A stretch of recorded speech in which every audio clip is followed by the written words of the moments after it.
রাজনীতিতে যাদের সুযোগ হয়নি কখনো, সেই ধরনের মানুষগুলোকে আমরা উঠিয়ে আনতে চাই। যদি বাংলাদেশের মানুষের স্বাধীনতা সার্বভৌমত্বের যে নতুন আকাঙ্ক্ষা তৈরি হয়েছে তার বিরুদ্ধে দাঁড়ায়, এই নির্বাচন কমিশন ন্যায় বিচার করতে সক্ষম নয় এবং এই নির্বাচন কমিশন আইন অনুযায়ী পরিচালিত হচ্ছে না, গায়ের জোরে পরিচালিত হচ্ছে।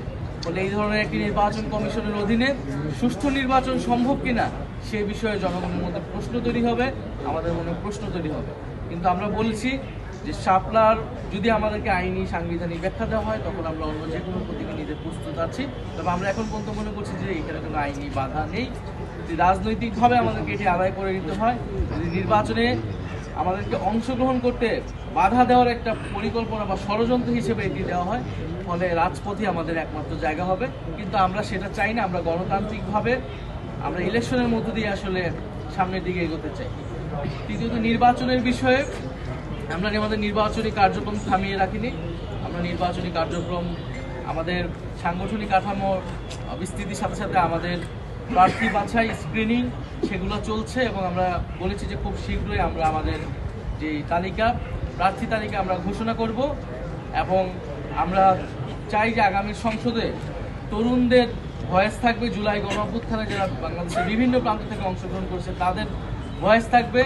পাশাপাশি সারা বাংলাদেশের বিভিন্ন গ্রহণযোগ্য মানুষ যারা সমাজ পরিবর্তনের জন্য কাজ করতে চায়, বিদ্যমান রাজনীতিতে যাদের সুযোগ হয়নি কখনো, সেই ধরনের মানুষগুলোকে আমরা উঠিয়ে আনতে চাই। আমরা ছাত্র, তরুণ, শ্রমিক, কৃষক, মধ্যবিত্ত এবং সামাজিকভাবে নেতৃত্ব গ্রহণযোগ্য যে মানুষগুলো রয়েছে এবং প্রবাসী আমাদের ভাই বোনেরা যারা রয়েছে তাদের সকলের সমন্বয়ে, নারী এবং সংখ্যালঘু সকলের সমন্বয়ে আমরা একটি প্রার্থী তালিকা ঘোষণা করতে চাই। আমরা এখন পর্যন্ত কোনো ধরনের জোটে যাওয়ার সিদ্ধান্ত নেই।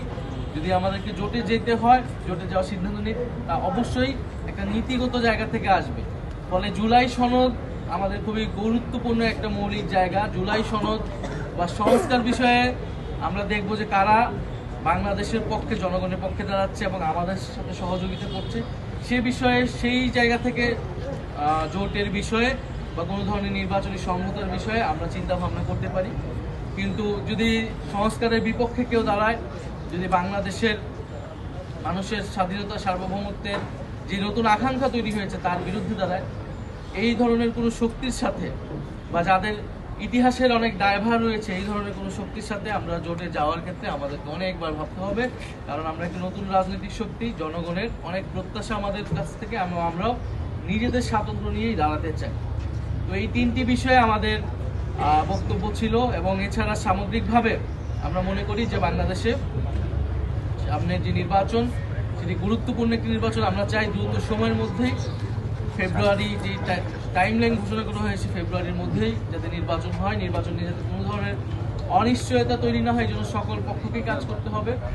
এবং ফ্যাসিবাদী যারা রয়েছে, যারা পতিত শক্তি রয়েছে, তারা নানা ধরনের ষড়যন্ত্র কিন্তু চলমান রেখেছে। নির্বাচনকে ঘিরে তাদের অনেক বড় ষড়যন্ত্র রয়েছে।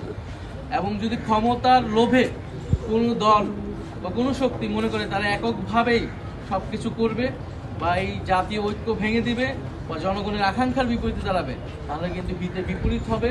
তারা সংসদ টিকাতে পারবে না, সরকার টিকাতে তাদের কষ্ট হবে এবং জনগণের যে আস্থা, সেই আস্থা দিয়ে তাদের পাবে না। ফলে সেই জায়গা থেকে আমরা সকল রাজনৈতিক দলের প্রতি আহ্বান করব সংস্কারের পক্ষে